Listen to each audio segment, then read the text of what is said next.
the hell they call Fallout? Fallout 3. Yeah, right. We need to give that credit. She is finally becoming a better wrestler, and people are not giving her that. She's had some phenomenal matches. Yeah, let's go. Because, like, seriously, You should have got Jade's wig. That probably would have helped. Don't do that. Yeah, at least you would have had. Booker probably should have gone over that year, and Booker should have had a WrestleMania moment. I was trying to give a trick question, but I said 2, but it was 2 winners, and it was Maven and Midian. That's far there, Beck. But you know what? You can't trust Beckford. Beckford. It's time for Straight to the Ropes Wrestle Talk, baby. Ring that bell. Ring that bell, ring that bell. Check it out. Whoa, yo, check it out. It's Wednesday, bro. We back at it. We back behind the camera. Feels really good to be back behind the camera. Yo, I've been going through a lot of stuff, dealing with a lot of stuff, but I'm back now. Y'all know, if y'all used to the seasons and the shows and everything like that, usually around July, I don't know, July is like, the time I get a little older and a lot of stuff be happening. So it's like, that's usually we take a little bit of a break, but we coming back. We got full throttle, man. We got a lot of shit going on. So we got a lot to talk about. Definitely got a lot to talk about tonight. We haven't been on for a couple of weeks. Got the STR crew in the building, and I know you guys want to hear our thoughts about the current, state of events with WWE and wrestling in general, man. So we gonna talk about it. So if you want to hear us talk about it, you can always go follow us on YouTube, where you can like, you can share, you can subscribe to the channel, click that bell button for notifications. You can follow our TikToks, you can follow our everything we do here, bro. We got the website where you can find all of the information from the STR Nation on the B-Line Entertainment LLC.com. Watch all the shows that we host here at the B-Line Entertainment Network. And listen, we got a lot of shit going on, y'all. Really happy for you guys to keep keeping up with us, man. Of course, also I wanted to shout out real quick. We are looking to see if we can do some partnerships with some companies. Whether you're an energy drink, you see Brian B, I got a lot of energy, so I'm definitely gonna promote your shit, right? Wrestling schools. We looking for a lot of different people that we can partner with right now. And speaking of partnering, I got a really giant announcement that I wanted to make right now, starting to show off. For the first time ever, for my first time as well, I will be attending. Brian B will be at Dragon Con in Atlanta, The B-Line Entertainment LLC is going to Dragon Con Saturday, August 30th. I'm going to be there doing interviews, on-the-spot interviews. We're going to be talking with wrestling fans. We're going to be talking about, anime, and Marvel movies, whatever's there, bro. I'm going to be interviewing a lot of people, talking to a lot of people, meeting a lot of people, making a lot of connections. We're really doing a growth situation right now. We want to really build up, and I'm very, very excited about this. It's my first time going to a con. I'm a big ass nerd, as you can tell. Like, y'all like the wall's updated, got a whole bunch of new shit. I'm excited, man. Gonna have a great episode. I wanted to get all this fun stuff out now because I know we got a lot of crazy shit to talk about tonight, especially with wrestling, y'all. But we are the STR Nation, man. If you guys don't know, we are a group that has formed, and we literally talk wrestling. We give our opinions and our judgment. We've all been watching this shit for a really long time, and we love this. That's the one thing that we can say. Even though we may talk shit, we may make jokes, at the end of the day, we love and we respect everybody that's able to step through those ropes as we get straight through the ropes ourselves. So thank you guys for following, and please continue to follow and support the show at all causes. All right. Got the introduction shit all done. Let's bring the team into the building. He's over here. If you listen, you watching this guy on TikTok, you guys are really enjoying him because he's over here. He's growing through the roof, man. He's got really great content, bringing you back in the day with a lot of memorabilia stuff that you're really thinking about, as well as wrestling and other topics that he's talking about. We got my man Slim Jefferson. What up, Slim? What's up, man? What's up? Long time no see. Yeah, man, we back at it, yo. Oh yeah, and STR, Brian B, we had the baby, got a healthy baby boy. He's doing great, upstairs right now with Tiff, chilling. He don't really cry that much. He just be sucking the boob and enjoying life. He's living large. So yeah, but you good, bro? Everything straight? I'm blessed, man. Baby girl's she's 7 months now. Yep. And it's growing every day, crawling now.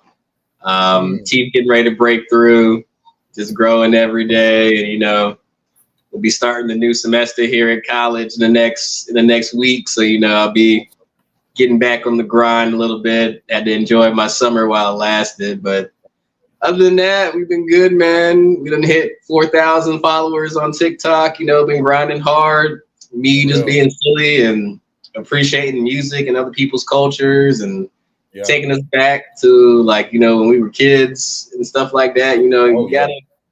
Somebody wrote on my page today, I thought that this was just a wrestling page, and she was like, "Oh, you do so much more." So I had to follow you, and to me, that like I appreciate that, you know, and I understand. No disrespect to the people that can dedicate it solely to the craft of wrestling, but you know, sometimes you got to branch out just a little bit.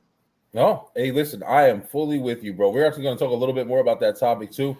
But somebody else talking about branching off in different topics. You know, this is another person who's on the show with us, and we do talk wrestling. Like I said, STR, we love wrestling, and we talk that together. But we all have a lot of different forms of art and industry that we like, man. And this guy, he talks about all of it, from sports to music to back in the day to wrestling to. There's nothing that this guy don't talk about. And that is the honorary Oos himself. His whole show came to be part of the STR Nation when we talking wrestling, but he has his own show as well. And I hope you guys are following him, checking him out. Got amazing clips, a lot of great stuff that he's conversating about. And he's always right somehow. That's why we say his fucking notebook must be magical, because literally he knows what the fuck is going on. But that's my man, Brandon JANEUE, the Brandon JANEUE Show. What up, B? What up, y'all? What's happening? What's up, man? Glad to see you guys in the building, bro. I mean, it's been kind of hectic, man. You know, in this little entertainment realm that, you know, we talk every Wednesday. Yo, it's been a little hectic recently. I've definitely gotten into fucking arguments on. I had to defend myself using Elvis the other day. I don't know where the fuck that came from, but oh shit! Right now, it was an argument I was in on TikTok, and I had to say something as far as relate Elvis into the picture, and so people can get the point that I was trying to make. But anywho, how's it going, B? Everything good with you, bro? Yeah, pretty much. I mean, nothing too crazy. Yeah, pretty much. Good to hear, man. Good to hear. Lay said she hit us up. She said she was gonna maybe be on a little later. She had something to attend to tonight, but Lay's doing good. She's killing it and everything. Guys, we're going to kick off the show. I know we haven't been on. There's been definitely a lot that's been going down, bro. We've missed a couple of events. You know, we just had SummerSlam. Before SummerSlam, there was like 50 fucking pay-per-views, and I think we talked a little bit about some of them. But we're going to talk about a little bit of everything tonight. We're going to try our best to fit everything in. I want to start off by doing this right here. We got a little topic. We're going to segment that we're going to try to continue on going forward with STR Nation, and that is... do we want to see it? This is going to be a topic we're going to try to kick the show off with every single day when we come on. Hopefully, we'll all be here, and we can give our perspective on the topic that we're talking about tonight. The topic that we're going to begin with is: do we want to see Jacob Fatu keep fighting the bloodline? All right, I'm gonna open the floor to the. I'm open the mat to the room. And we're going to start with B. Brandon, I'm interested in your perspective on this, bro. I want to ask you, are you interested in the, let's say, the direction that Jacob Fatu is going right now? What direction is he going in? Well, listen, that's why we got the question, bro. Okay. All right. Gotta figure this shit out. Because I'm like, if this is the direction, fuck no, this is terrible direction. Oh my God, get the fuck off the road, kid. This is not for you. Go back home. It's not right. I said this Sunday after that match. I said it again. I am sick and tired of these long-term storybook fucking rivalries where you just continuously having people fight people for 2 years. Yeah. Nothing's changed. Nothing's different. It's just the same shit over and over and over again. No. Jacob needs to get the fuck away from the MFT. Get the fuck out of that storyline. Run, my nigga. Listen, man. Run, my nigga. It's okay. You can leave. Hey, bro. Raw is right there. Raw is right there. You don't have to do shit. Right, just say, look, bro. I just need a request to get the fuck away from these motherfuckers. It's right there. You go pay out with Jay. You good, bro? Like, why are we doing all this extra? Why are we doing all this extra?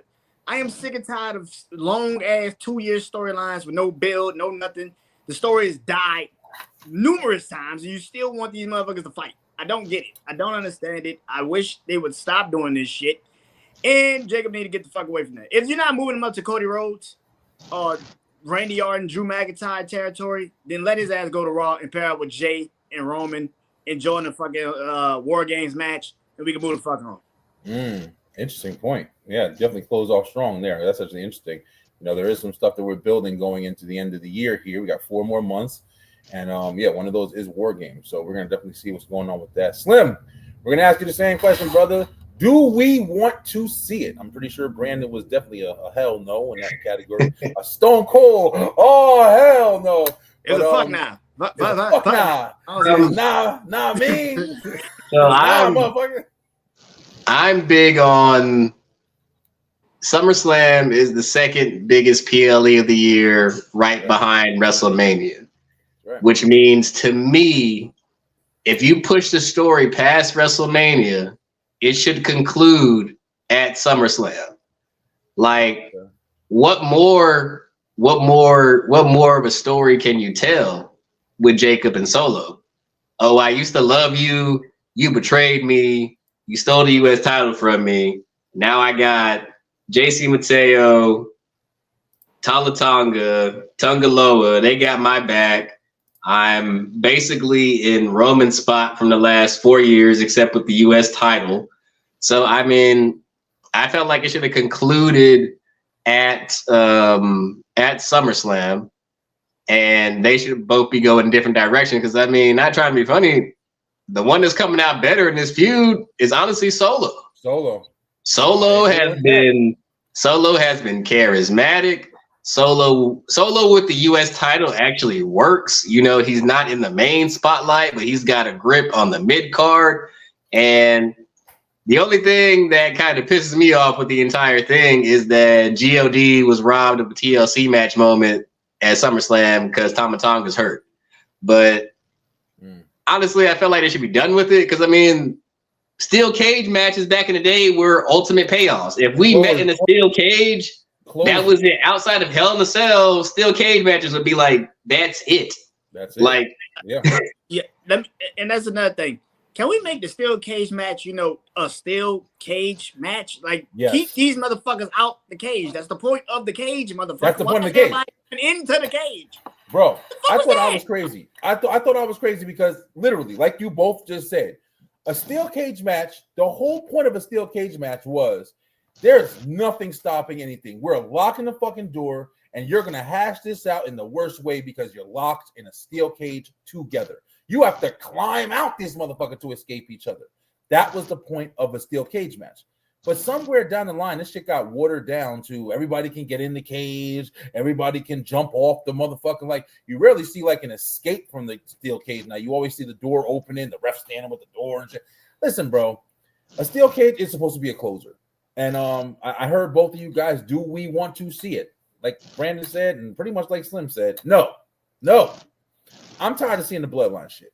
The bloodline shit has went from one of the greatest stories of all time to some fizzling firecracker that fucking barely is lit at this point. Because there's too much going on the ground. On the ground. Circling. They ain't even smoking and shit. No smoke, no spark. It's just circling. Like, you're looking at it like, what the fuck is this thing doing? Like, it's just, you know, you bought in. Now, let me pay homage where homage is due. You bought in Hikuleo. Let me be real. He's a very interesting cat. He's fucking 7 feet tall. He's Samoan. You know what I'm saying? It's a big dude. I'm interested to see what they actually do with him. I think that there's a lot of, motion you could put him. Here's some crazy shit. You want to hear my crazy idea? I think you should pair him with fucking Big Jim. I think that Jimmy Uso needs something since they're obviously not putting the goddamn Usos back together. Jimmy Uso needs something. I feel like Hikuleo would be perfect paired with him. And it doesn't have to be a heel. He don't got to be a heel. He would do so much better just playing like the quiet kind of steel muscle babyface role, putting the glasses on, maybe dancing like Rikishi. I don't fucking know. But just doing something that gives these guys some character. Because right now you have JC Mateo, who has absolutely. I've never seen a motherfucker. I thought Rhino didn't have any motherfucking personality. JC Mateo might as well be a statue, bro. I can't put Rhino and JC Mateo in the same category. Yeah, that's disrespectful shit to Rhino, bro. Why are we doing? Listen, I think I do because he reminds me of Rhino. He's got the same build, the same rock, SpongeBob body and shit. Like, And no hate. I'm talking a lot of shit right now, but no hate. But I'm just saying, like, JC Mateo, he's flat, bro. He's flatter than fucking soda left open in the summertime. I'm going in tonight. Fuck that shit. Been a little while we ain't been on. But I just feel like these guys need character, bro. And I think that's one of the biggest problems that WWE is facing right now. A lot of people need fucking character. And they're kind of just being thrown together. And it's not working. And the reason why people are working is because of their entrances, which is fucking insane. You know, I mean, it makes sense, but it's also kind of crazy where it's just like you're over because your entrance is awesome and people like your entrance. It's not because you're the greatest wrestler. It's not because you have an awesome character. It's literally because your entrance is fucking awesome. That's crazy. That's some crazy shit. You know what I'm saying? For most of the company. But yeah, I don't want to see the bloodline shit anymore, bro. Case closed. I think Jacob Fatu, when he came in, he was red fucking hot. You know, being able to, you know, take out 3, I'm talking, including Cody Rhodes, the current champion, with ease. Kevin Owens, Cody Rhodes, who's the other motherfucker? Like, just come in there and just fucking dismember people. To now where he's basically a couple of catchphrases. Every single time you see him, it's the I mean, we get it, motherfucker. Like, that's, but he's got so much more personality. They're kind of sticking him like a fucking pull string toy. I don't know what's going on, but I'm ready for it to disassemble or decipher or whatever. So I don't want to see it. But yeah, good question. Good start off. Wanted to kind of kick the room off with that. But guys, listen, we're gonna jump from that story here. So I definitely got to say something because we have, like we said, we have missed a couple of weeks here, and I just want to sit here and shout it out. I got to shout it out, bro, and we're gonna speak on it briefly. Anybody who wants to speak on it is fine. But we did have a passing of somebody in wrestling, and it's been a fucking extremely controversial topic to bring up. Where, you know, even in interviews and stuff like that, celebrities don't even want to talk about it because they feel like they're going to be damned, and I completely understand. But it sucks, you know, because I grew up watching this motherfucker, man. He was one of the first people that introduced me to wrestling, and I ain't gonna lie, I've been telling everybody, I was fucking sad as shit when I heard he passed. Through all the controversy, I was sad as shit. I remember watching him. But that is, of course, the immortal Hulk Hogan. The Hulkster, man. We talk a lot of shit on here about, you know, Hogan, you know, and it's all justified because he didn't do some of the greatest shit, unfortunately, and it really sucks. And I mean, he's a prime example of somebody who can, you know, have such an amazing legacy, an amazing fucking legacy, bro. Iconic career. I mean, if you guys remember just how hot this motherfucker was back in the 80s and the early 90s, I have shit, even like kind of the late 90s going into 2000s, man. This motherfucker had spaghetti. This motherfucker had spaghetti, bro. You know, Saturday Night Live with Mr. T. Like, this was The Rock. This was John Cena. This was all these motherfuckers before they existed. This was grandfather wrestling. And because of a couple of bad character traits as far as the human being type that he was, that fucking kind of bled through his star power, you know, his reputation got tarnished, man. And he's the only person you can blame for him. But at the end of the day, I watched this motherfucker grow up, and I've watched this guy, and he's a big ass reason why I love wrestling. So I have to do my commemoration and just say, rest in peace, Hulk. Thank you for, you know, the legacy that you did leave behind as far as in the ring, and I appreciate all of that you gave us to watch and enjoy. So rest in peace, R.I.P. Hulk Hogan for sure. But anybody want to say anything? Anybody got any memories? Share. I'll say this. For anybody watching, people always want to be I'm not even going to use the word woke because that's an overused term nowadays. Everybody wants to be the righteous preacher in the room. I'm going to say it easily for you. Terry Bollea, don't give a fuck. Hulk Hogan, blueprint for the business. Yep. If you're a wrestling fan, you cannot deny what he did and what he elevated to. Is he controversial? Yes. I have talked a lot of shit about Hulk Hogan on this very podcast. I did not agree with. We all have. Nobody liked the creative control, everything he did backstage, but what you can't deny is this is a man that, besides Roddy Piper and Andre the Giant, took wrestling into the media world, the movie world, almost basically almost spark that subculture of wrestling. Like, you know, he was like, oh man, you like wrestling, but you know, I like, you know, Hulk Hogan's pretty cool, man. And then we can't deny, like, he's the blueprint for the shocking heel turn, man. Like, him turning on Savage at Bash at the Beach was the most controversial thing because nobody thought the person that was saying, you know, say your prayers and eat your vitamins was going to be the ultimate bad guy. And then say what you want, NWO is probably one of the most famous legendary factions of all time. Did it get watered down? Yes, because I don't believe you need 20 niggas in a faction. But if you look at the core, you know, they were good. That's a promotion and shit, right? Yeah, Wu-Tang. That's a promotion at the end of the day. Like, if you look at the core, I'm sorry, Big Show, even though you were there. You know, NWO is a shit. And you know, this is a man that he also passed the torch to The Rock. He said, hey, you got it, you next. And even that in itself, if you want to see emotion in a match and storytelling in a match, that double turn at Mania is probably one of the best matches. You know, if you want to show somebody a wrestling match, that's one of the matches you can show somebody. The Rock versus Hollywood Hulk Hogan. Yeah. And like, I remember watching that. I remember begging my mom to buy that pay-per-view to watch that because it was The Rock versus Hulk Hogan. Like, I wasn't missing that. But you know, people are gonna say what they're gonna say. I'm not going to talk bad about a dead man, you know, who's in the ground right now, but he changed the business and it is what it is. Good shit, Slim. B, you got anything on it? Listen, man, like Slim said, man, like, you're not a fan of wrestling if you don't know Hulk Hogan. You're not a fan. There's no way in hell you can sit here and say, I'm a fan of this person, that person. But Hulk Hogan was the first person. He was the first one. He was the first one. The craziest shit is that we talk about WrestleMania 3. You know, he was a champion going into that fucking match, and we act like he's the challenger. He was a champion. Like, he was. Yeah. And he picked up Andre the Giant and slammed him. Like, we act like that. Like, we act like, oh, he was a challenger. No, he was a champion. He was already the man. He walked out of WrestleMania 3 still champion. Yeah. If you let people think, it'd be like, no, Andre was the champion. No, Hogan was the fucking champion. Yeah. Like, this shit is crazy. Hogan was different. He was the first one to really just put WrestleMania on the map. He was the man at SummerSlam.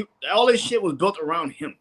Every fucking pay-per-view that we see today, the mega pay-per-views of WrestleMania, SummerSlam, Royal Rumbles, he was the reason why. Like, he was the reason why. That he could even do them damn pay-per-views and sell out those arenas. Like, he was the one. He was the man.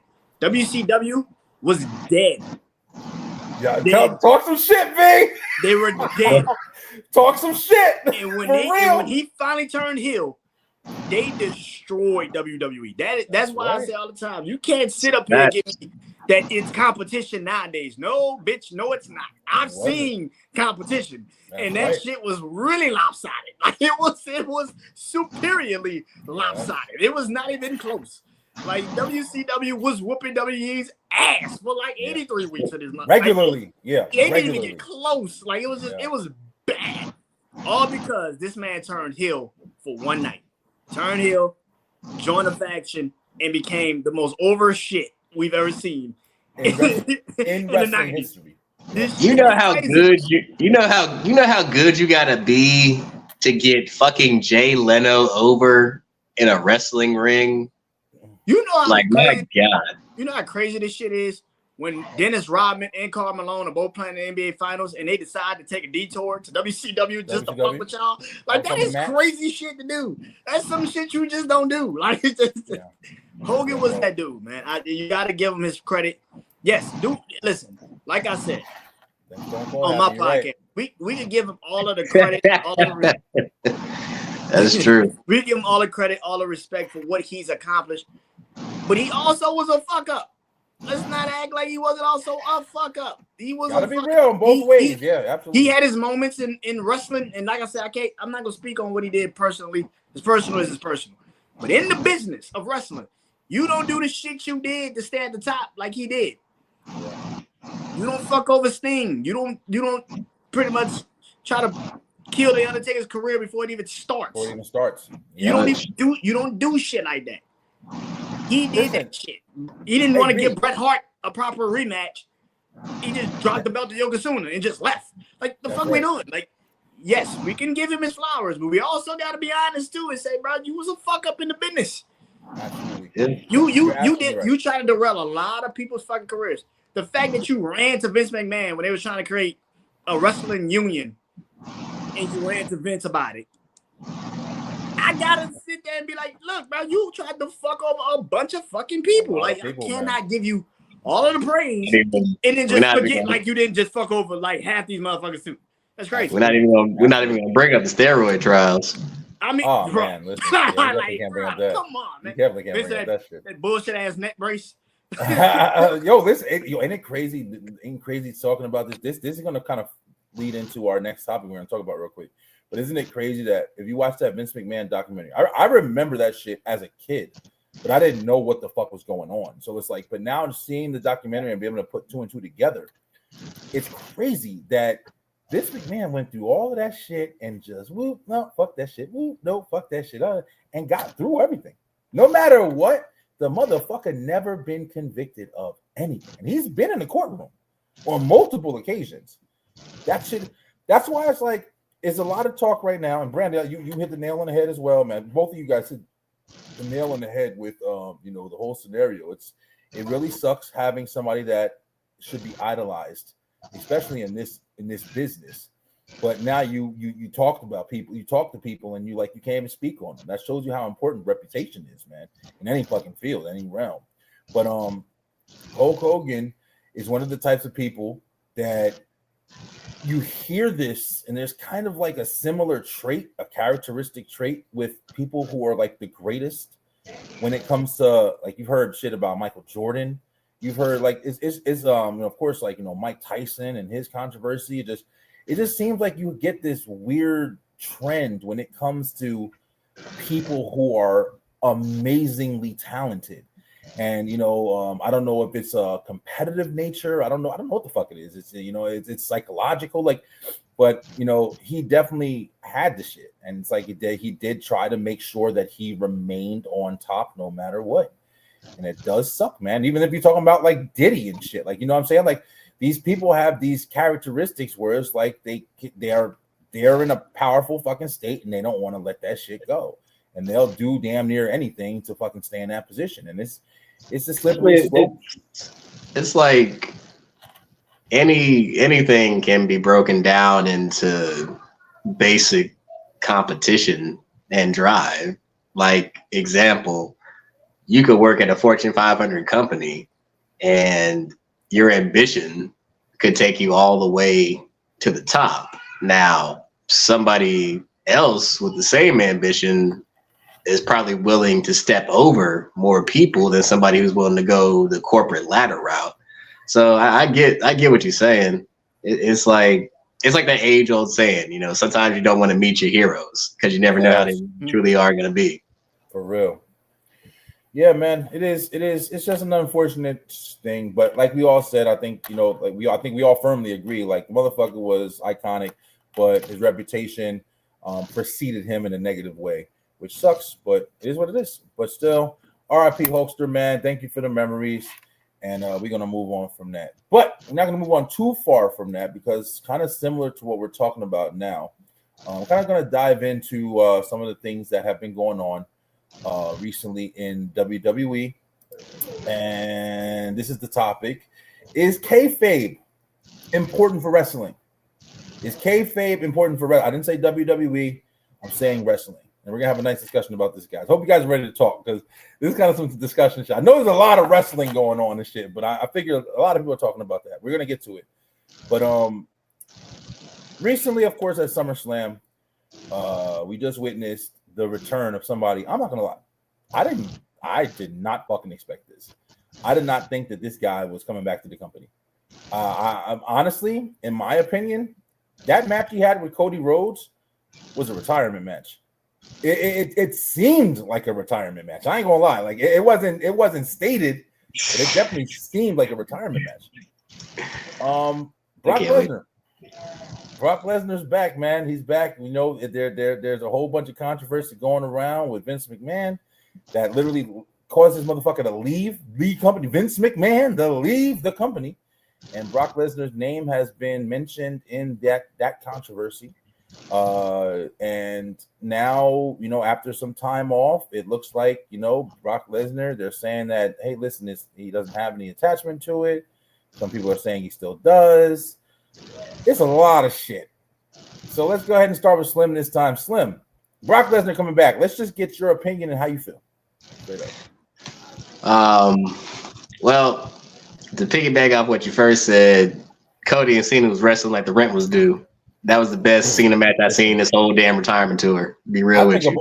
For me, all time. I ain't gonna lie. That AJ Styles and Cena was one of my favorite of all time. Fucking Kevin Owens.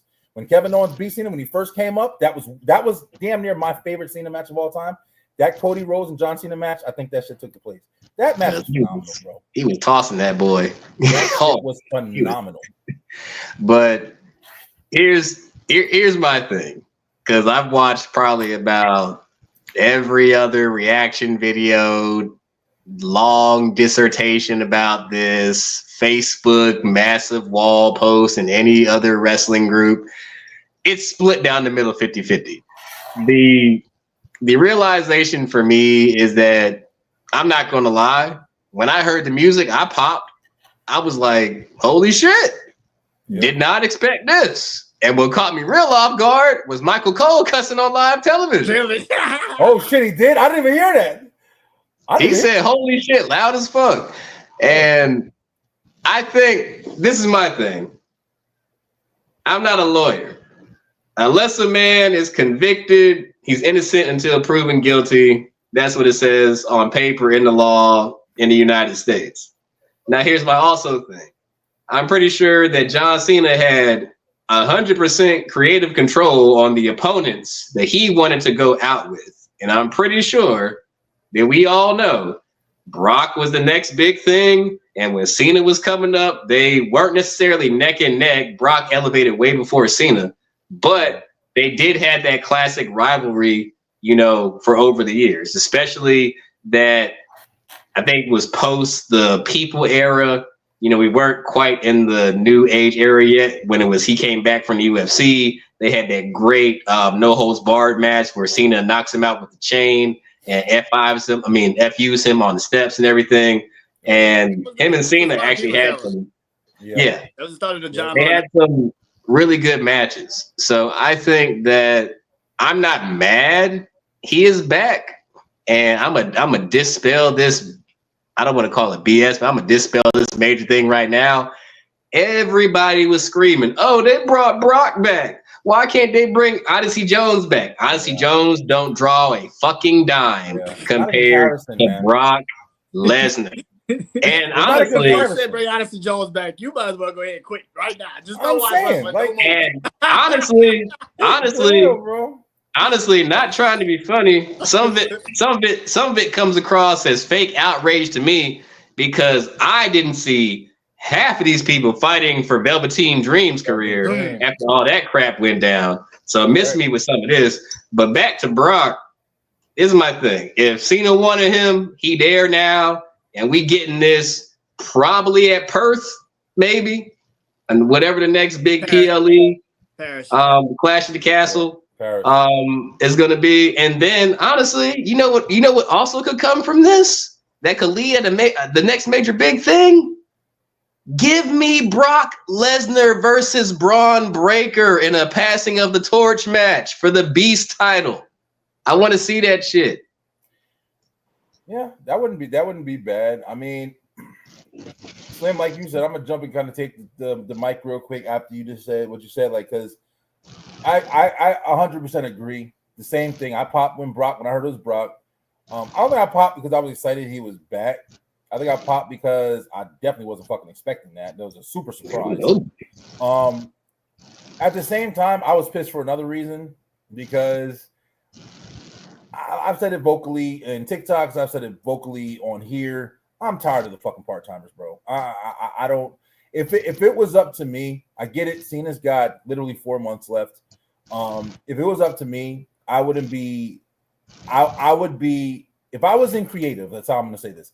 I would be making new talent. I would be making motherfuckers that are in. I don't care if they like we talked about here. We joke around and we said that Trick Williams shit being a pimp. I don't give a fuck if you lose every sponsor. I guarantee you'll find new ones because people will eat that shit up. It'll be entertaining. It'll be something that motherfuckers is watching. Like they do not got a pimp coming out with a pink Cadillac and dice in the fucking rearview mirror. It's funny.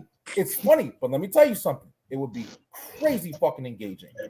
And that's the thing, bro. You have a bunch of shit. Or Brock Lesnar versus Gunther. You're right, Dev. Brock Lesnar versus Gunther is another one that I hear a lot of people talking about, which wouldn't be bad. And shout out to Gunther. I heard he got an injury, and I guess he's going to take some time. Gunther's been pretty much holding it down in the bad guy spot. Can't hate him. He's nice on the mic. People talk a lot of shit about him, including my boy our boy Bret Hart. I'm gonna jump into this real quick and then get back to my point.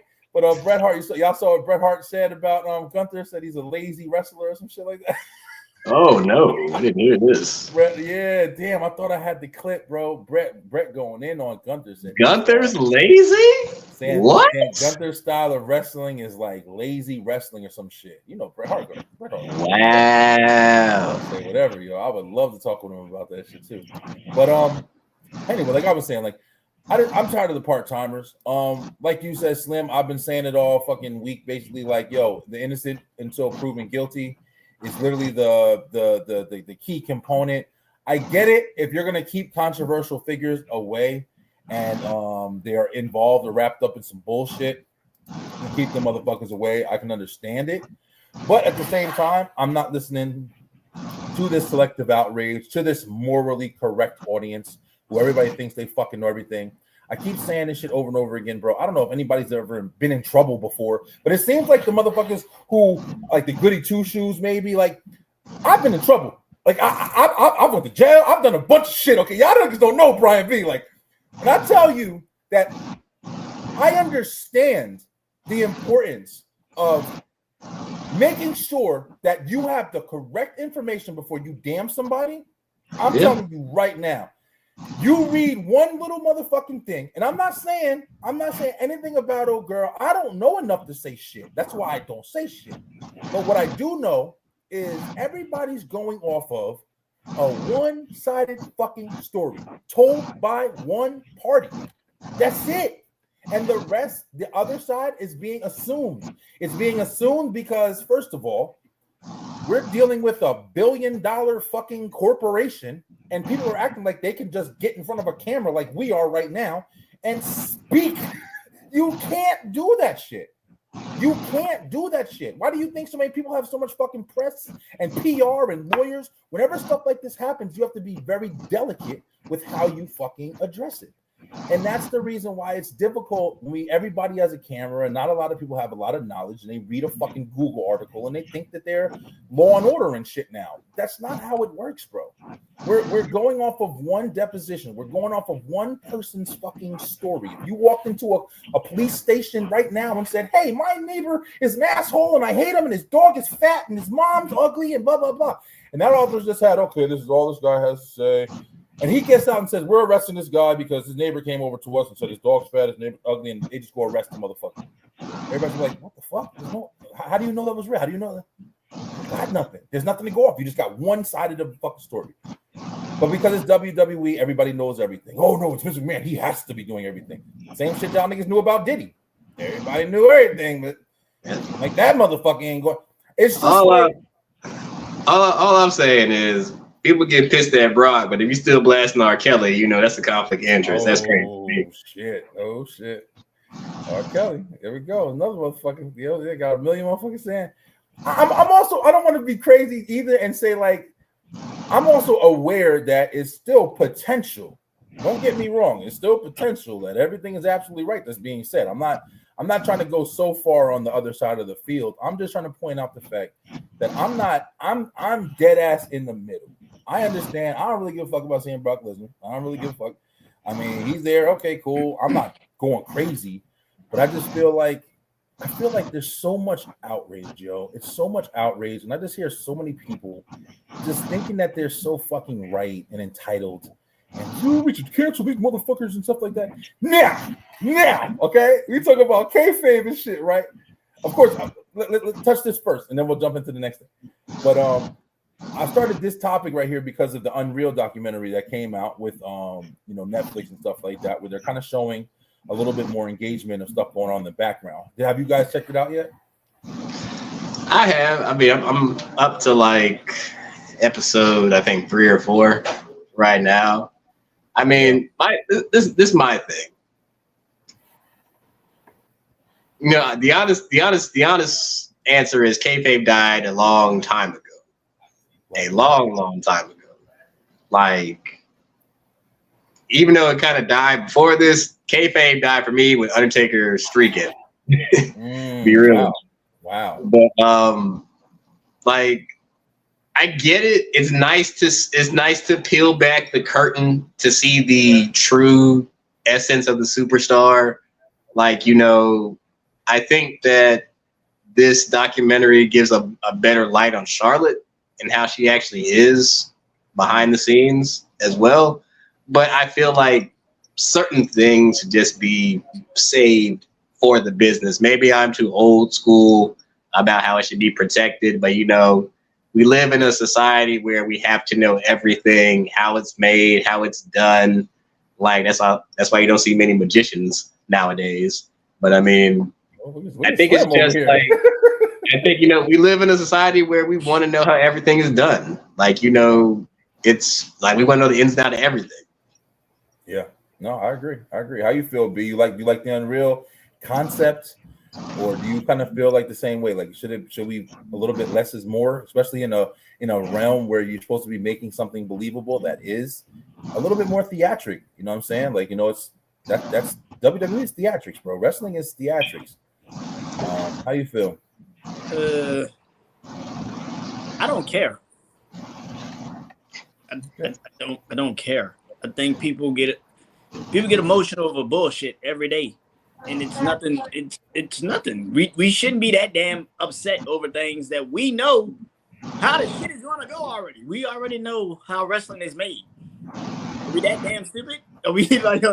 Hey y'all, Brandon got a magic notebook and shit, so of course he gonna fucking give it. Seriously, like, do we need people to tell us like, oh, we're gonna do a heel turn and John Cena, and then they got this all in motion, and I don't give a fuck. I know what happened. I don't need you to tell me how the fuck it happened. I know what happened. I saw it. Yeah.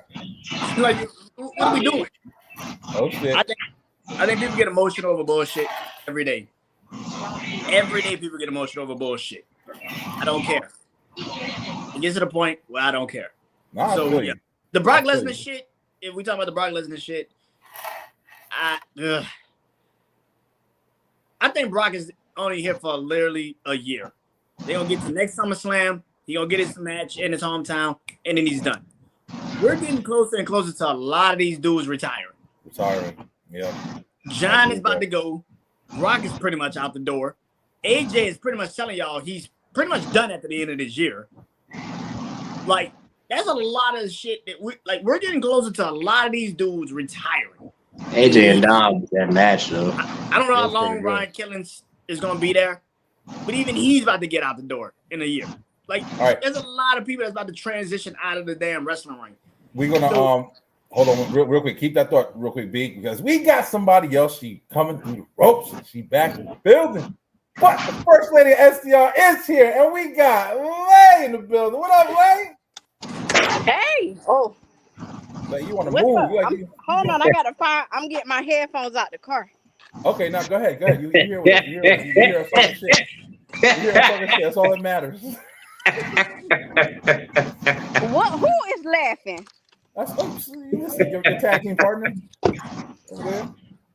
But B, back to your point, like you're saying, like, yeah, you're making a good point, bro. I definitely understand. You can't care about everything. You're absolutely right, bro. You can't fucking care. That's another point that I have as well. I think people get emotional over bullshit every day, and it don't make sense. Oh yeah, you're absolutely right, bro. Like we know how wrestling is made. Are we that damn surprised about the gorilla positions and all this other shit and time being kicked and like? I don't get it. Yeah, no, you're right. See, I feel like Slim said as well. Kayfabe died when it came to social media, when it came to podcasting, when it came to basically like the ins and outs, the behind the scenes. These motherfuckers is over there taking pictures together, and you're getting old school pictures, you're getting old school stories and stuff like that. I'm not saying anybody thinks it's dead real, but I'm just saying there was a little bit alive for those that kayfabe is alive for the wrestlers that can actually keep it alive, like Drew and like Naomi, CM Punk. Naomi. If they keep it alive, they keep it alive. Naomi Outside of that, I don't give a all of these dudes are friends. Are we really that damn stupid? they gotta trust each other. They gotta put their lives in each other's hands. Yeah, and listen, I think you're making good points. I think you guys are making good points, bro. I mean, and that's the reason why I wanted to ask this question, because there's just a lot. There's a lot of acknowledgement on it now, and they're literally putting out episodes and shit. It's like, hey, this is how we did this. This is how we made this. This is what's going on in the back home. This is, what I'm saying? But Blake, what up, Blake? How you doing, babe? Good. I told y'all I'm here because my sister graduating from mortuary school tomorrow. So when they call her name, I'm gonna say, "Oh, my Undertaker." Well, congratulations to her. And if she don't got no Paul Bear outfit on when she gets that urn, I'm telling you right now, I'm gonna be mad. I'm gonna be mad. That's what's up. Wait. We gave our respects to the late great Hulk. We said our piece about it. Including of course, this stating the obvious and everything like that. Everybody said something. You got anything to say? R.I.P. Hulk. I mean, that was a big deal. Right. I'm kind of scared of my little dog now. I put it up. I don't even sleep with no more. I don't want nobody waking up in the middle of no. But what's going on where Brooke was saying that she removed herself from his will because there were some people surrounding him that made her feel unsafe. Except, man, I believe it. I believe all that shit. I don't give a fuck. You know why I believe it? Because these motherfuckers in power, when they go down, there's always them hungry motherfuckers that's been waiting, them sharks that been waiting to attack. Did y'all ever see that thing with Stan Lee? When Stan Lee died, and Stan Lee was showing the people who was like, they were basically pushing him. They were like, hey man, go, and they're making him do work.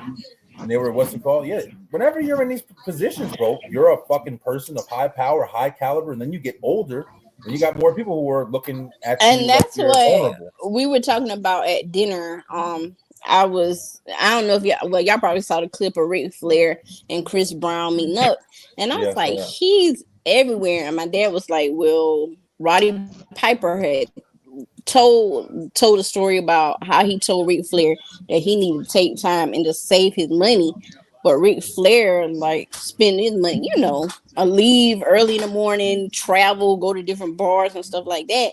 And I'm like, well, now he got to go to all these different Comic-Cons, not feeling good, because he was supposed to be at the con that I spoke at, and he had to cancel because he got sick. Yeah. And so now it's like you have to do it, even when you don't feel like it. Man, if I was old and I did my time and I entertained the masses, I'm sitting my ass down somewhere. I don't give a fuck. I'm Thanos in that shit. I'm gonna be on my own fucking world. Just snap my fingers. Slim gonna have to river dance until he like 80 now, since he done tapping in the Irish TikTok. You better get Hornswoggle and fucking what's his name? Finley. His kids, Lucky Charms, dude. You better get all motherfuckers. But wait a minute. We haven't said the best thing ever yet, though. Let's go. Becky, I'm gonna get you together real quick, Nikki Bella Lynch. Hey. Promo was so fire. It was fire. That it made Lane turn her hair orange to come back on NPR with us. Oh my Lord. I'm not, and y'all know how I feel about Beckford. But baby, she reminded every show. Actually, she ate Nikki. The only thing Nikki could have said back was, "Now I'm about to show you why I got that CDV case," and just punch her dead on mouth. Because why would you say that to me? You got to. At this point, you got to be like, okay, now you about to see why I just got divorced and just still off on her. Because why would you say that to me? And that man in the back. Lay, do us justice, please. Can you please read what she said and quote it in the way that only you can? Becky is a man. She said, me and my hot husband are the greatest wrestling couple of all time. But wait a minute. At one point, that would have been, but you can't see him anymore. That shit was gold, bro. The crowd made it worse. Did you see? Yeah. Oh yeah. Like, fucking. Look at it right here. That crowd went fucking crazy, bro.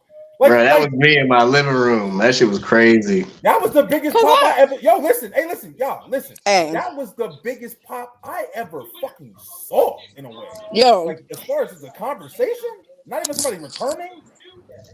And we would have still been fighting to this day. To this day. Yeah, and it's the fact that she snuck her afterwards. Like with the one hitter quitter and shit. Yeah. Becky from the new music. Becky's new music is also fire. That shit fire. Hey yo, I need that released immediately. That shit fire. I ain't gonna lie. I was listening to it again. Somebody else was talking about it on I think on a TikTok. It's actually really good. They need a little bit more kind of like, remember when like stars like Jeff Hardy and of course Stone Cold, even Kane is still one of the top ones. With all the world, this world is gone now. That shit was fucking. It added so much personality. Yeah. It's like, I really hope they start getting it because, when Rusev comes out, I have no every time I have no fucking idea that's Rusev. And underrated. And an underrated one is Stone Cold's theme performed by Disturbed. That shit still slaps to this day. That's my shit, bro. Mine is AJ Styles because something about it sounded like a Negro spiritual at the beginning, and I really like that. Who you got, B? Give us one. Who's a theme song that's like fucking that shit hits? It's on. Oh shit! It gotta be Punk. Punk too. Yeah. Punk too. Definitely. Yeah, that cult of personality is especially that beginning when that static hits. That shit, it's going down. Like the first time he did it with John Cena was just in the ring with the title. He's like, "Who the fuck is this?" Like John Cena was just looking around like, "Who the fuck is this?" Like, one of the best, hands down, bro. One of the best entrance music. CM Punk definitely got that shit. Well, wait. Speaking of CM Punk, wait a minute. Shit, he's stripping. Okay. Wait a minute, what? Let's see where this is going. Wait a minute. Whoa! I love that. The man who told y'all over his dead body that Punk would be champion came back like Willy Wonka with a fake lip. Took that brace off like a Tyler Perry movie. Rushed down, about tore Jessica Carr's rotator cut off. Yeah, at this point, the whole house. Hit Punk with that briefcase like he was Mojo Jojo and Seth was the Powerpuff Girls. And stole everything from that fam. And you know what? The funny thing is, let's tie it all spiritually. God don't like ugly because you did that to Drew, and both of y'all are 5-minute champions. Praise that man. Praise the vision.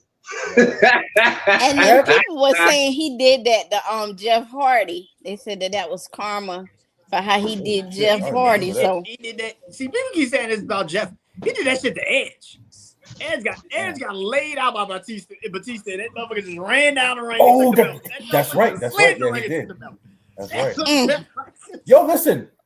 People talk about the fucking there's a lot of things I'm hearing with the heat for Naomi. That's why I'm so happy. Shout out to Naomi, bro.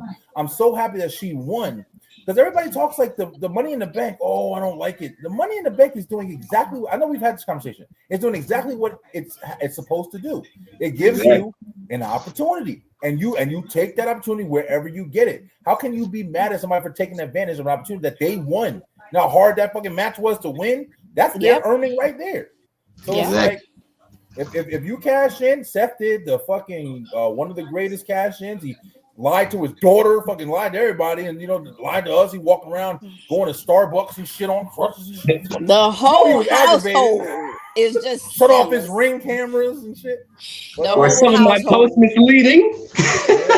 I mean, he did his thing, because let me tell you something. That alone brought a lot of life to the Vision, which is apparently the new name of their faction. And guys, let me got something. I want to add on to this in a different way. Well, I was gonna say, to be real, Seth is the main person that saved night one, because night one compared to night two was mid as hell.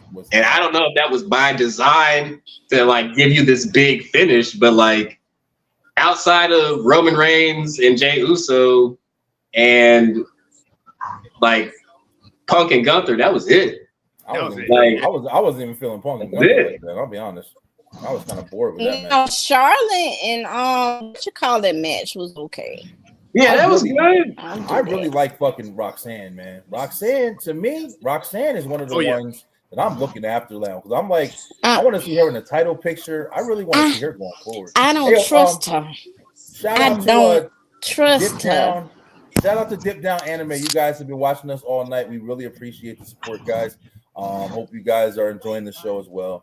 Got a Bounce Dope show. Have a great night. Thank you so much, brother. Come back next week. Good night, week, bro. But yeah, man. I mean, night one was mid as shit. We were going into it talking about how it's just like, they kind of threw SummerSlam together because they kind of had to, because they had fucking 4 pay-per-views before it. But at the same time, Seth cashing in brought a little bit of life. But this guy right here, man, CM Punk, he came back, and a lot of people thought it was going to be controversial. A lot of people thought it was going to be this, going to be that. And this motherfucker wants to win a title. But like Brandon was saying before, we're getting ready to see a lot of these people on age alone, they got to be on their way out the door. How many more opportunities do you think Punk is going to get? Lord, y'all retiring people again. Listen, let you wrestle when you're 70 and shit. Just the part-timers. I don't know the fuck that is. But yeah, I mean, do y'all think he's gonna have a lot more opportunities, bro? I mean, how much more are we gonna really be able to keep giving CM Punk these opportunities? They about to build it up. Just off the strength of him and CM Punk. I mean, him and Seth and that beef. I don't know, man. I'm tired of watching CM Punk fight Seth Rollins, yo. I mean, it's either gonna go one of two ways. It's either Punk gets his get back, or they finally do what they should have done a long time ago and do Roman versus Seth properly, 1-on-1. That's what it looks like it's going to. What you think, B? I think it'll be Roman and Bryan before it's Roman and Seth. I think they're going to run this shit until they get Punk his title back over Seth. That's why I said, like, the Sammy situation is dead in the water. Like, Sammy is not getting this shit back no time soon. No. I don't know what the fuck they're doing with Sammy, but whatever they was doing with him, he is dead in the water. That's because they missed his opportunity. When he was fighting Roman, that was Sammy's opportunity. I don't know his fucking character sucks. It's just boring. It's boring. That's how he was before the fucking bloodline. So I mean, I don't know what people expected. Do we really want to see Sammy as a world champion? I would have in the Roman Reigns story. When he was fighting Roman, when they did that Clash of the Castle and it was him versus Roman, let me tell you something. That match was phenomenal, and the story and the build was phenomenal. If that would have happened at Mania and Sammy beat the Tribal Chief with all the backstory, it would have made sense. There's no doubt. Maybe you wouldn't know what to do with him afterwards, but that story would have made sense. So if it wasn't done there where it would have made sense, you have to fucking crazily do something. The only other thing that I would have said would have been when Jay had it, flipping Sammy on Jay, that was about the only other opportunity. I don't know what the fuck they doing now. So yeah. I don't know. I just until Triple H do right by Karrion Kross, it's not gonna prosper. You preaching, Lay. You preaching. Yeah. Do y'all think that Karrion gonna be in WWE? They saying his shit is about to be up. I would leave because I mean, Sammy did not need that win at SummerSlam. Kross needed to win way more than him. I don't know. Exactly. To be honest with you, they didn't even need that feud. Karrion Kross could be doing something completely different, man. I don't know why the fuck they holding this guy or what he did to the back. I mean, he's definitely over. He's getting himself over, and WWE must not like that shit for real because they not doing nothing with the guy. Right, his merch sales and all. Like, what is the problem? It's him in the ring. What you mean? He cannot have like a 15-minute match. He needs 30 fucking minutes. He can't just go out there and have like a 10-minute match. That shit not gonna work. It's the people. Why you say that? I'm cool with him being a character. He's a great character. But in the fucking ring, I was there Monday when they had that match with him and Sammy. They fucking died once he came out. Like, once we had the match actually start, everybody just didn't give a fuck.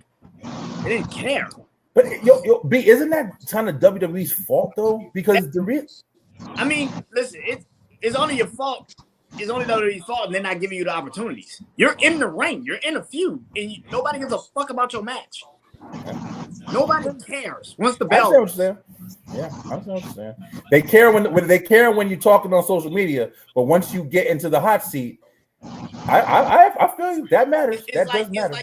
I was there when the fucking match. It's like they just did not give a shit. Like I'm sitting in there, I'm like, y'all gonna tip for this nigga? Like what the fuck? Do you think it's one of those situations where it's fun to root for Kross, and then it's like you're saying like, hey, it's fun to cheer for this guy because we think this was supposed to, but also at the same time, people are buying his merch and shit too. So I don't know, man. I think the character is fun. The wrestler is not. The character is fun. Okay. You like the character. Like you like Solo. He's a character, but he sucks in the ring.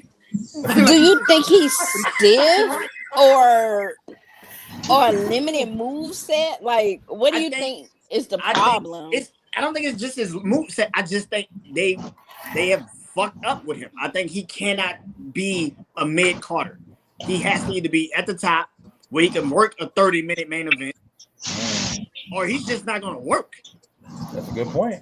It's just not gonna work. I thought he should have won the Money in the Bank. They did what they did with Seth, but I'm saying like it would have been a perfect opportunity for somebody like him to win the Money in the Bank because it would have put him in a position where if he would have won Money in the Bank, he would be in the same fucking spot he's in now, and they would have dropped the belt in a month because he wouldn't have gotten over.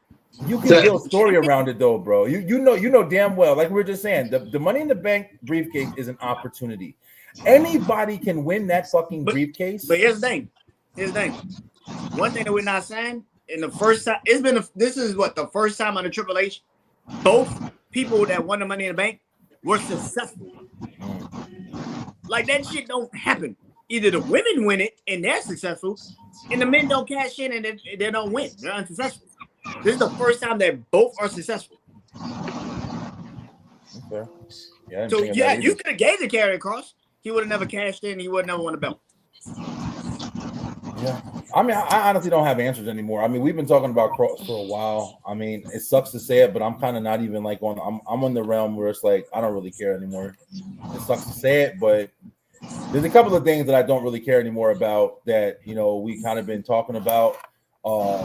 One thing is I know that this is definitely popular with Brandon as well. Judgment Day. I just don't give a fuck. Oh yeah, they're my favorite group on the planet. They're my favorite group on the planet. Yeah. Listen, I just don't give a fuck about Judgment Day anymore. Are they even Judgment Day? I don't even know if like that's what they're called. Like at this point, I'm ready to see everybody disperse. Dom is doing his thing. Roxanne and fucking Raquel. I love it. Liv, I love it. I just don't trust Roxanne, Bone. Her just looks so sneaky. What's up with you? Have you turned your hate to Roxanne? Again. What's going on? She got the orange hair, so now she left Becky alone. No, I don't hate Roxanne, but like I Okay. said in the status before, I didn't realize how sneaky short girls look until I see her just slithering around, and I'm like, "Is that how I look?" Lay. She reflecting right now. Yeah, I'm like, do I look sneaky like that? Cause she just have this little smirk on her face, like she just up to something all the time. I like Roxanne though. She just looks sneaky. I can't wait for the day that Liv come back and all this shit hit the fan. Oh yeah. She gonna get such a big pop. To answer the main question, I feel like they only keeping Judgment Day around until number one, Liv come back, and eventually JD and Finn are gonna drop those tag titles to Bronson and Braun, so Stephanie can have Ultimate Power and have the evolution moment, raising all the titles, and then ultimately it's got to be Finn turning on Dom, because that's what they've been kind of like alluding to this entire time. Who the fuck cares about it anymore, man? But how more can you tease some shit? I gotta say this. Besides the TLC match, AJ Styles versus Dom was my favorite match of the weekend. That big tribute to Eddie Guerrero, all those callbacks, like that was cool. Yeah, that was really good. Yeah, I like that too. Yes, the phenomenal Bob. Never thought I'd see a dude. AJ, your little shimmy was dry. A dude from Gainesville, Georgia, coming out with his son looking like 2000 Eminem in a lowrider. It's crazy. AJ's definitely been a lot more. He's been a lot more fun recently. Like that's why when B said or Slim said, one of you guys said that he's gonna be retiring. I believe it. I think he's kind of enjoying himself. It would make sense. I'm not trying to retire anybody, but it would make sense. But yeah, there's a lot of stuff going on, bro. But how about before Rhea? he do, I need for him to go to TNA. Yeah. I say before he do, I need him to go to TNA and face the baby old Trick Williams. I need that. Let him win the TNA title for one more time. That's a fucking good one, actually. Yeah, that's really good, actually. I need him to get it off of Trick and A. He can just go to NXT for that, though. I mean, it would actually make more sense for AJ to go to NXT and have a fucking match, maybe even at Stand and Deliver and shit. I mean, if Trick makes it, that would make the most sense. And let him take that TNA title off him. Yeah. But I don't know, guys. There's a lot, of course, to talk about. Like, it's our first week back. We're not going to go too deep. There's definitely a lot of more topics we got to talk about. Definitely a lot more wrestling we got to talk about. But I was going to jump into Rhea, but we'll save Rhea for another time. Let's do a quick recap of some things that's going on. Well, you want to talk about it? Fuck you, y'all the nation. Rhea Ripley. What you got, man? What you got for Rhea? She hate everybody now. She on Becky's side now. She fucking no. I do not.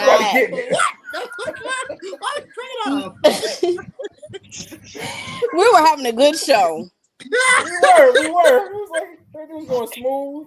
But, I don't have a problem with Rhea. Yeah. It's just okay. When Naomi won, I just thought it was disrespectful that she came out first. Like, she was the champion and Naomi took the belt off her. Io should have been the one to come out first. And she come out, Naomi. Girl. Oh, man, she talking about oh, shit. Come on. I'm kind of Rhea out too. I think that Rhea needs to step in the back burner. I don't need to see her in any title matches anymore. I know she's popular. She's one of the most over fucking characters in wrestling, period. For sure. But she is. Yeah, come on. I have to beat Io. Like, come on, baby, relax. I think the hard thing is the hard thing is like, the hard thing is kind of like a robot. The fuck is going on? I have to be. Stop. Like Arnold Slim. Let Slim talk. Y'all can't follow me up. We wilding out. I think the hard thing is Rhea's kind of like Gunther. It's kind of hard to book her outside the title picture sometimes, unless she has somebody that can somewhat either outdo her like Io has done or physically match her like where they were going with her and Bianca. So, I mean... Another one we missed. Bianca needs to get back in the ring, man. I know she got a finger problem or whatever, but damn, you miss Bianca being on TV. I ain't gonna lie. And it's like, not to be mean, like the Raw women's division ain't but so big because, I mean, we already got Stephanie Bakur tied up with Naomi for Clash of the Castle now. Right. Yeah. So, I mean, outside of that, you know, it's kind of like, what do you do with Rhea? Yo, speaking on that, I want to say this real quick too, because this is, like you just mentioned, the women's title picture isn't so big. Big shout out to one of the biggest up and coming things that blew up that I think everybody kind of at one point gave up on. And that's the women's tag team championships, yo. Big shout out, because if you think about it, I give credit to Raquel and fucking Liv, but also Jade and Bianca. There's been a couple at this point to where they've had amazing matches, bro. Because Raquel and Liv especially, but for Charlotte and Alexa to be the new champions now, their titles came a long way. Because a lot of people were saying they were cursed, and their fucking titles came a long way. And them matches be good. You got the Kabuki Warriors. They're still kind of floating around in the back right now. They got opportunity. You got some magic that you can make with those titles still. So big shout out to that shit. They're on. And what? Pay-per-views, bro. Has hell freezing over? People aren't mad. Charlotte Flair's a champion again. Oh my god! All it was for to show a little personality, to show a little realism, and hey, listen, all I ask, Charlotte, is please stop doing that little flip thing to jump back up, because it's been shaky the last 3 or 4 times you've done it. Right. You're not executing it properly. I get nervous. Just get up. But other than that, I like Charlotte and Alexa, and the pop that she got at Evolution they were loving her at Evolution. Yeah, I like her too. She definitely came a long way, man. She was begging people to stop booing her ass when she first came back. Yeah, I feel bad for her. Guys, listen, bro, it's definitely a lot. We're gonna talk next week. We got a whole bunch of people we got to give recognition to. We got a whole bunch of shit we got to talk about. We got to talk about NXT, Nia Jackson, NXT. I'm liking a lot of stuff they're doing right now. But I'm also, of course, another big topic that we will talk about next week is going to be this right here. And this is going to be a very interesting topic. We need time to talk about this. That's why I'm going to leave it for next week with us coming back. And it'll be just on top of, what else we got going on in wrestling. But, guys, really good to see. I'm glad we got a little bit of time left on John Cena's tour. We exited him out.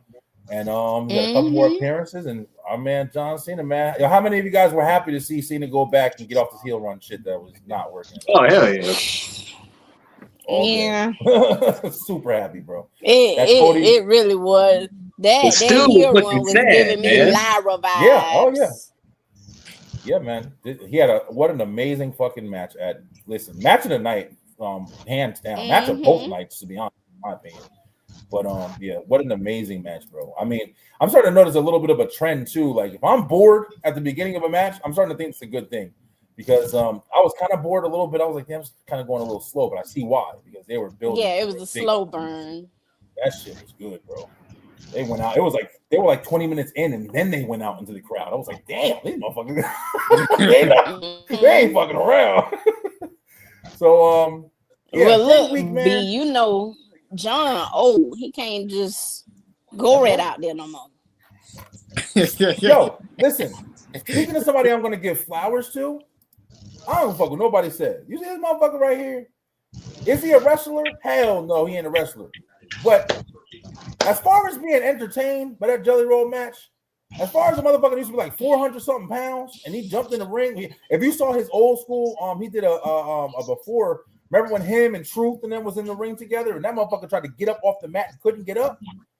to do all that, to come back a year later and be taking fucking dives off of the rope through the announce table, and you're just a big dude, a singer. Clap it up for fucking Jelly Roll. I'm sorry, bro, but that shit was entertaining to me, man. It wasn't Match of the Night. It wasn't the greatest thing on the planet, but it definitely was entertaining. I'm glad Logan and Drew won for sure. You gotta have some guts to take a frog splash from Logan Paul from the top of the rope on the outside. Like, I give you kudos to that. Yeah, he took that shit, man. Logan. I'm gonna say it again. Logan Paul. I've heard a lot more people saying it now. Logan Paul. I don't give a fuck what nobody says. At least he's one of the best wrestlers in WWE right now. I'm gonna say it hands down. He's one of the. I would say he's one of the best wrestlers in WWE right now. And I'd argue with somebody about it. I know it's controversial, but yo, the dude is fucking good. He studies his craft. He has a ring in his fucking house. He ain't playing. Dude's gifted, talented, and he's still kind of in the beginning. The only people that try to match him up to is like the legends. I mean, he wrestles better than Randy Orton. I'm just saying, bro. His moves be pretty fucking flawless, bro. I know. I'm not gonna touch that shit at all. Wait. Yeah. I love y'all, man. No, listen. You about to get me canceled. Fuck that. No. Damn, we're gonna get canceled now, right? Oh, listen. Hey, listen. IWC, please chill out. No, I get it. You know what I'm saying? There's people literally. I made a video earlier about, like, if you on the high ground and you kind of just in the area where you're like, listen, I think I gotta quit WWE because of some of their decisions. I'm not. I wish I can say that I can argue, but it's just like, if you're gonna do it, just do it, man. I get it. It's hard to do, but there's some shit that they're doing right now that, hey, listen. This is not business company no more, man. This is a big ass company these guys is under now, and ain't shit we can do about it. We gotta just be along for the ride for as long as we want to ride. That's all I'm doing. But STR, congratulations on everybody's success. You guys are killing it like always, man. We always close out. Anybody got anything to say? Anything you want to do? Oh man, as always, man. First of all, congrats on your new son, man. Peace and blessings. I know sleeping on that apparatus wasn't the easiest thing. I've been there, brother. Bro, I've been there. Yeah. We got potentially a match of the year candidate coming up in less than 2-3 weeks. Swerve Strickland versus Kazuchika Okada for their unified championship. Should be pretty good. Forbidden Door should be pretty good. Other than that, man, crazy. All thanks to God. Just hit 4,000 followers the other day. It's nothing but peace and blessings, and just like I said, without y'all giving me the nudge to just go out there and do it, half the time I'm just vibing, and I don't even expect that stuff to go quote unquote viral or whatever. I don't even know what constitutes viral nowadays anyway, but. Yeah, but you having fun, bro. And like I said, every time I watch your videos, I repost that shit, and I'm vibing along with you and shit. Like, yeah, I love it, bro. You're killing it. You're doing a great job, Slim, and give yourself some credit, bro. You're definitely killing consistency. Like you're making videos every fucking day. You have like 4 or 5 I'm seeing. So I try, man. It was I don't know. I feel like we had a talk in the group chat, and somebody was like, how often do you post? Like, you should post more than like once a day. And it's like, honestly, the hard thing is like coming up with constant ideas on a daily basis. Oh yeah. And like not trying to be repetitive. And it's like, okay, when you're not in a bad way, when you're in a saturated market, like everybody's creative. Like everybody has the same tools you do. It's just like, how do you stand out amongst those people? So like me, like randomly, who thinks of a half black, half Cuban guy who loves listening and rocking out to Irish folk music? Like, and to dispel me, I never heard of it. To anybody watching, to dispel all the rumors before we go, I've never seen Sinners. So like this whole fly by night thing y'all trying to put on me is BS. Like the realest shit is like back when we didn't have cable back in the day, because I'm not afraid to shame. Like we didn't always have cable back in the day. You know, I would watch these specials on PBS, and it would be this people called Celtic women, and it was like these gorgeous redheaded women who could sing like angels, and that was calming to me. And like when I got older, I realized, okay, they're not American. What are they? So, you know, I do my research, and, you know, that just leads to like a rabbit hole thing. And now with social media, I can type in one word on TikTok and it's like, oh, it leads me here, it leads me there, you know, every bits and everywhere. And like, for me, it's like, I love wrestling, but it's like, you know, I kind of tie it in all together. I got wrestling content on there, Power Ranger content, anime content, you know, Irish content, you know, and, you know, I think it's a beautiful thing for me, mainly like the positivity I get, because a lot of people get with me and be like, man, like your video put a smile on my face, and that's my intention. Yeah. Like if I can brighten up somebody's day who's all the way across the effing ocean, and I'm just giving a head nod to something that you probably grown up with, then I'm cool with it. Like I think we live in such a dark, fucked up world that we need more positivity anyway.